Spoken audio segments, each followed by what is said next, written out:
السلام عليكم ورحمة الله وبركاته. ازيكم يا حبايب قلبي؟ عاملين ايه؟ يا رب بإذن الله تبقوا كويسين. نبدأ كلامنا بالصلاة على النبي عليه أفضل الصلاة والسلام. هتكلمينا على ايه النهارده يا ماما فاهيتا؟ جاية أكلمكم على جوز الخبرة، جاية أكلمكم اللي ما يمسش الرجال بشيء، عار على الفلاحين والمصريين بأكملهم.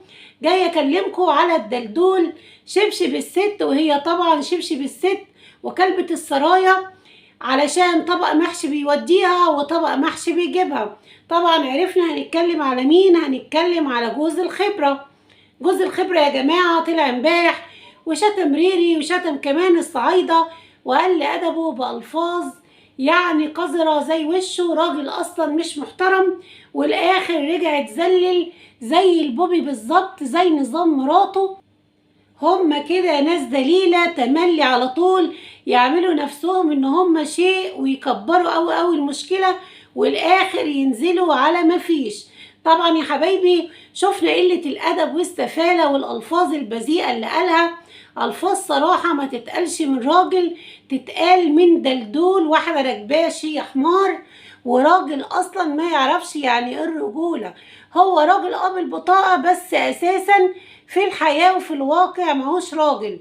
لما انت تطلع تتخانق مع ست زيها زي يعني مراتك او بنتك، فده ما يصحش، انت كده ما يتقالش عليك راجل، لان الراجل ما بيتدخلش اولا ما بين الحريم. الراجل ما بيقلش ادبه على ست. الراجل لو لقى ست في ازمة بيقف جنبها، هي دي سمات الرجولة، مش ان هو يلاقي مراته بتتخانق وبتشرشح. هي يا اخويا مش ناقصة، هي مش عايزة محامي. مراتك الصلاة على النبي عليها شبشب ومأجورة وفيها 3-4 تلسنة، هي ما كانتش ناقصة سيادتك تدخل كمان تعمل لها محامي. يعني هي اللي مسلطاك بقى، ما انت كده الشبشب بتاعها، ما هي زاهية مخليها الشبشب بتاعها، وانت كمان برضو الشبشب بتاع مراتك. ما كانتش طلعت كل يوم والتاني تشتم في ده وتسب عرض ده وانت قاعد جنبها زيك وزي الكنبة.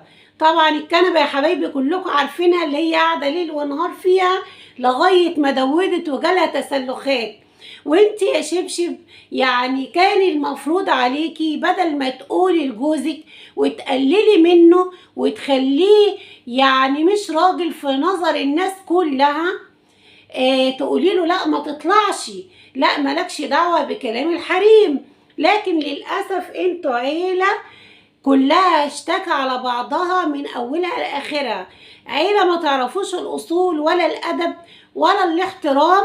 أهم حاجة تبقوا شباشب بس، يعني تبع حد تكونوا انتوا عشان طبق محشي. فطبعا انتوا هتسترزقوا منين؟ ناس قاعدة كده ليل ونهار على الكنبة نازلة تشرشح وتقل أدبها. ويعني انت فيك عقل، انت فيك عقل، انا عايز اعرف. طب مراتك شرشوحة قلنا ماشي، علشان خاطر زاهية ترفع لها القناة وترفع لها منتديات، وعلشان زاهية تأكلها طبق محشي وحتة بطة، قلنا مفيش مشاكل.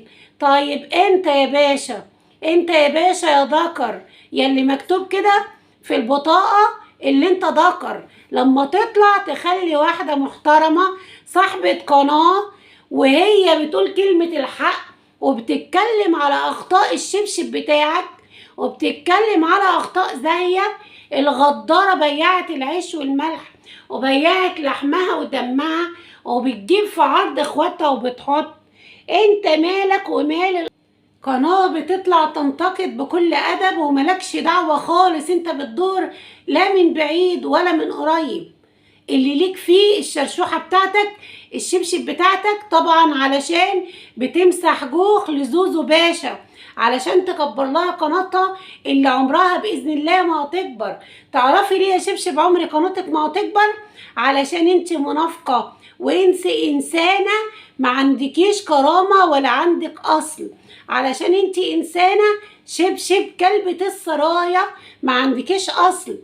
يعني معاهم عليهم.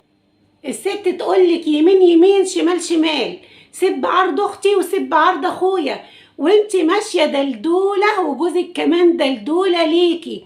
ما الواحدة اللي تقعد وتردح وتتكلم وتجيب سيرة الولاية وتقطع في فروة الولاية وجوزها قاعد جنبها يبقى دلدول وما يبقاش راجل.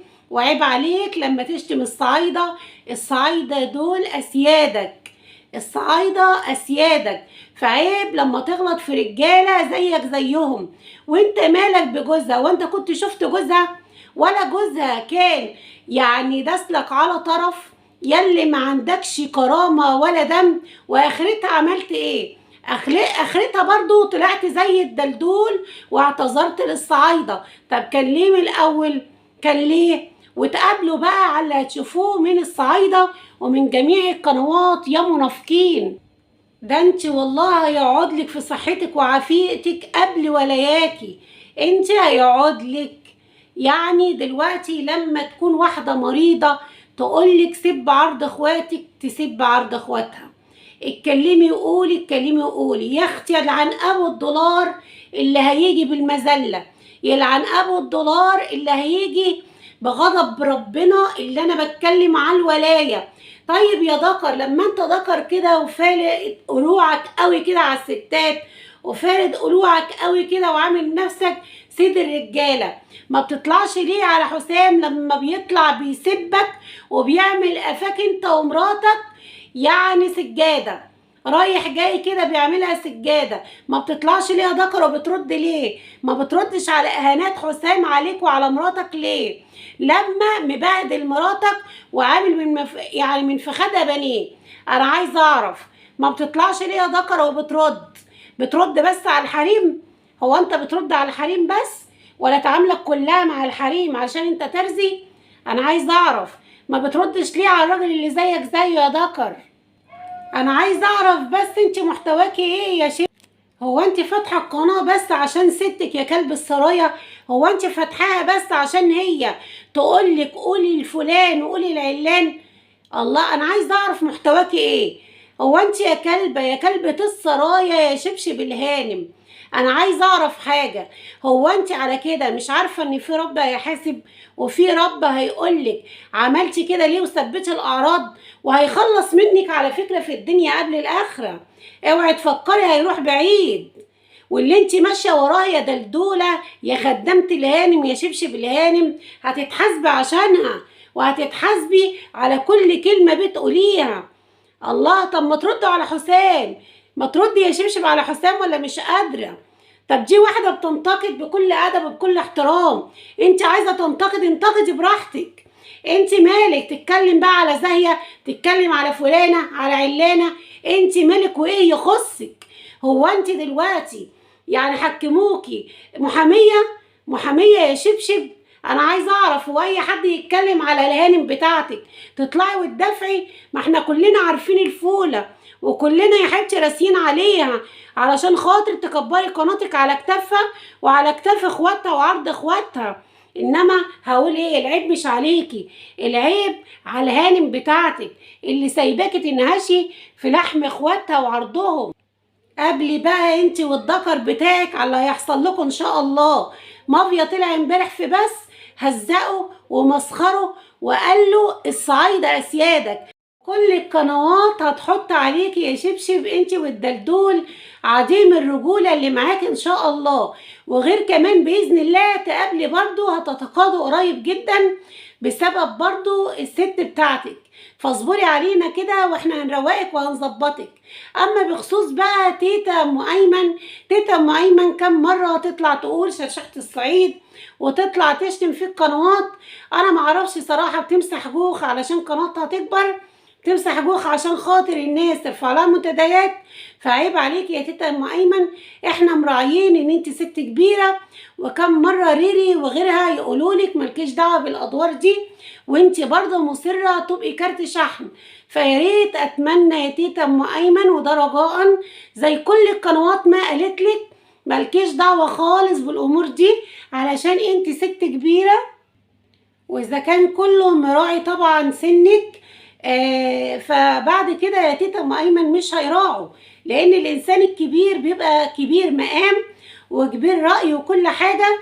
فيا ريت نحترم سننا علشان ما فيش اي حد يقدر ان هو يغلط فينا.